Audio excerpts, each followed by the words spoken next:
Hey you guys, welcome back to my channel. Today we're going to be talking about all things wedding and all the questions that you guys asked me on Instagram. So I told you guys to go ahead and go crazy, and I'm going to be answering some of them for you. So you guys did ask me a couple of questions, so let's go ahead and get into it, okay? So the first question that I got is tips on finding a venue. Okay, so what you're going to do is you're going to go to a page of a photographer that you like that does wedding pictures. Who cares? Like whoever it is. Go on that photographer's page. So half the time they do tag the wedding venues. So if you go under like their post or their reels or whatever they're posting, they will tag the bride, the groom, the photo, videographer, assistants, venue, like, and this. I think I might cry. And also, I think they were trying to do.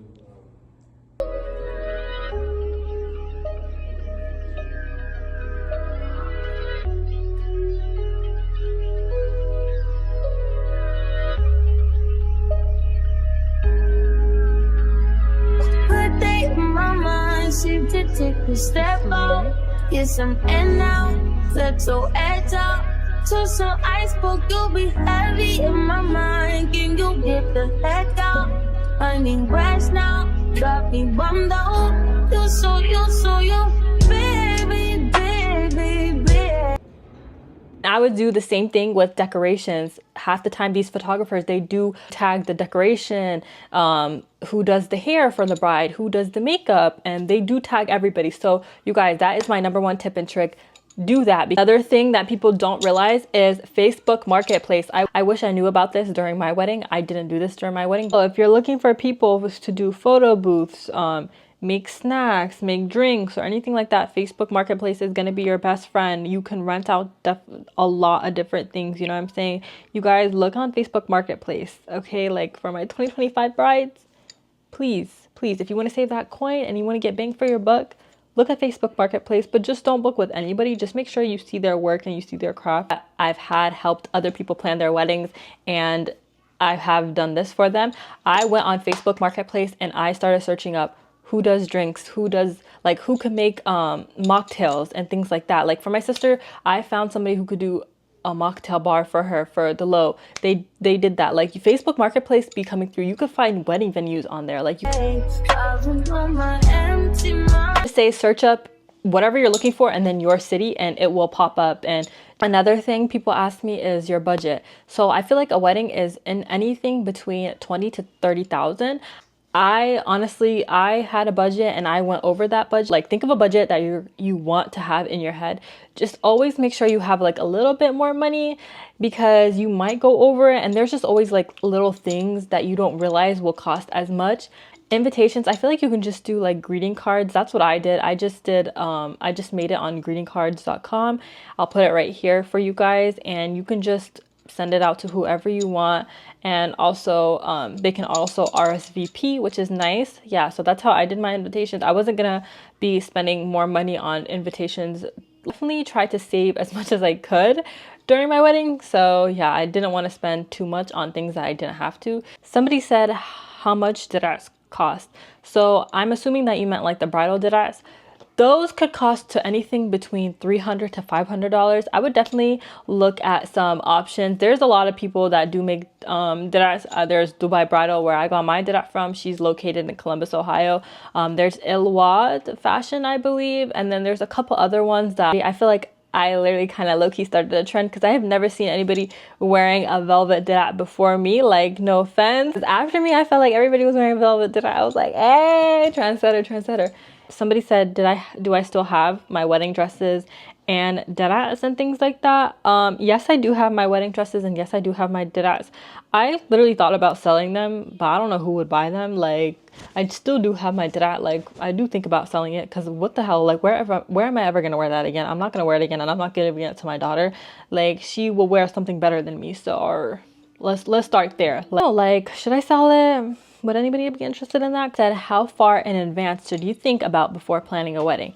I would definitely say a freaking year, because weddings do take forever and things do get booked up fast. If you have a date in mind and you're not trying to book it a year before that date, like, you're screwed. Like, I feel like summertime especially, like, it's so hard. A lot of people don't know this, but different months and different days do cost more. So you could be looking at it in like December and it could be way cheaper than a day in July, you know, like it could be like thousands of dollars added onto that. So I didn't know that going into planning my wedding, and I was just actually so shocked. Somebody said, do you think you should get a security guard? I definitely do think that you should have a security guard, just so you don't have those people who just show up. You know what I mean? Like, I wish I had that. I didn't have that. So yeah, honestly, I do regret not having that. What's one thing every bride should remember when they're planning their wedding? It does get hectic. You do cry. Before my wedding day, I was literally crying every single day, just stressed out. But just remember, like, when you see everything come together and when you see like your dreams come in together and how it looks on your special day, you literally will be like, okay, all those tears were worth it. I said how to look for wedding dresses and bridesmaid dresses. You know what I did? I went on TikTok and I searched up Somali wedding. 99% of the time they're tagged in the caption. Another thing somebody asked me is, did you make your bridesmaids pay for their dresses? Honestly, my bridesmaids were okay with that. I definitely would say like when you're planning a wedding, it's already stressful enough. It's nice that they just paid for those things on their own. Yes, you guys, we did have a step-by-step day. Like, I made an itinerary and I made sure everybody was following that. Somebody said, even if I'm good at doing my makeup, should I still get an MUA? If you feel like you're good at doing your makeup and you don't trust anybody else to do your makeup, I would definitely say do trials. Like, do trials with makeup artists. They do that.